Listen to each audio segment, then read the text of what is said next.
अष्टावक्र राजा जनक से कहते हैं, हे जनक, इस लोक में बहुत चतुराई से चलते हैं, अहंकार नहीं छोड़ते जो सारी पीड़ा की जड़ है, वासनाएं नहीं छोड़ते जो बंधन की जड़ है, और फिर दिखावे के लिए चाय खाना छोड़ते हैं, घर छोड़ते हैं, पर असली त्याग की इन सतही परतों से नहीं, सिर्फ मैं के विसर्जन से ही संभव है।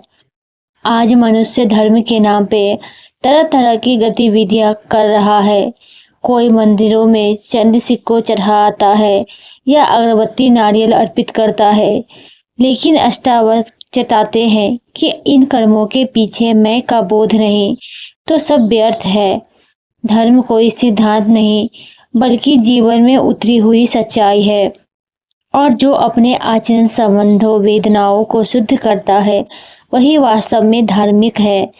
कोई चोर चोरी की बात करता है, कोई हिंसक अहिंसक की बात करता है, कोई अहिंसा परमो धर्म का मांग उठाए चलता है, कोई इंद्रियों में लिप्त व्यक्ति निष्काम कर्म का भाषण देता है। यह सब बाहरी आवरण है। अष्टावक्र स्पष्ट कहते हैं कि जब तक अहंकार बचा हुआ है तब तक किया गया हर कार्य, चाहे वो धार्मिक क्यों न लगे, अंततः पाप ही है। इसलिए उन्होंने चार्वाक की उस बात को अधिक सत्य माना जिसमें योगों को सीधे सीधे स्वीकार कर लिया गया, क्योंकि वहां दोहरा मापदंड नहीं। इसी अस्पष्टता और बेनकाब सच्चाई के कारण चार्वाक को आरसी कहा गया, क्योंकि उसने सत्य को कहने का साहस दिखाया। यहाँ तक कि वह असत्य को भी अस्वीकार कर ले तो वो साक्षी बन जाता है। लेकिन अगर कोई सत्य के नाम पर छल करे तो वही अधर्म है, वही नरक का द्वार खोलता है। काम, क्रोध, ईर्ष्या ये सब भीतर से उठने वाली तरंगे हैं। यदि हम इन सब को साक्षी बनकर देखेंगे तो ये सब शांत हो जाएंगे। संसार में जो कुछ घट रहा है वह अपनी प्रकृति के अनुसार हो रहा है, और जब हम उस प्रकृति पर जाकर उससे देखना सीख लेते हैं तभी असली धर्म की अनुभूति होती है। इसलिए ना तो भोग में उलझना मोक्ष है, ना ही मोक्ष की इच्छा पालना ही मुक्ति का द्वार है। मोक्ष तो तब घटित होता है जब मनुष्य इन सब से ऊपर उठकर साक्षी बन जाए, बिना किसी मैं के भाव के। अष्टावक्र स्पष्ट कहते हैं कि मैं जागृति तभी संभव है जब मैं पूरी तरह गिर जाए। यही उनके उपदेश का सार है।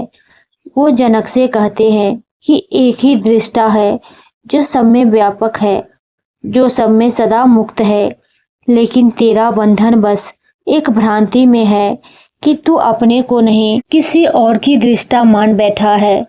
वे कहते हैं, आत्मा और परमात्मा कोई दो नहीं, वही एक सत्ता है जो तुझ में और ब्रह्म में है।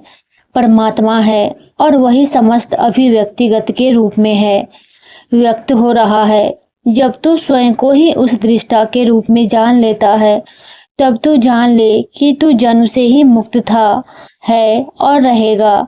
लेकिन जब तू बाहर देखने लगता है, खुद को नहीं किसी अन्य को परम समझ बैठता है, तभी बंधन पैदा होता है।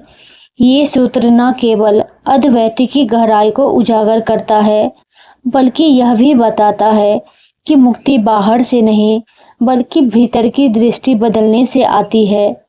अष्टावक्र एक साहसी और क्रांतिकारी घोषणा करते हैं। वो कहते हैं कि तू ही एकमात्र वह दृष्टा है, तेरे अतिरिक्त कोई दूसरा देखने वाला नहीं, जो अनेक धर्म और दर्शन, ईश्वर और आत्मा को अलग अलग सत्ता मानते हैं, जो कहते हैं कोई सर्वशक्तिमान ईश्वर ऊपर आकाश में कहीं बैठा है, जिसने यह पूरी सृष्टि रची है, जो स्वर्ग नरक का निर्माण करा है। वीडियो अच्छी लगी तो लाइक, शेयर एंड चैनल को सब्सक्राइब करें।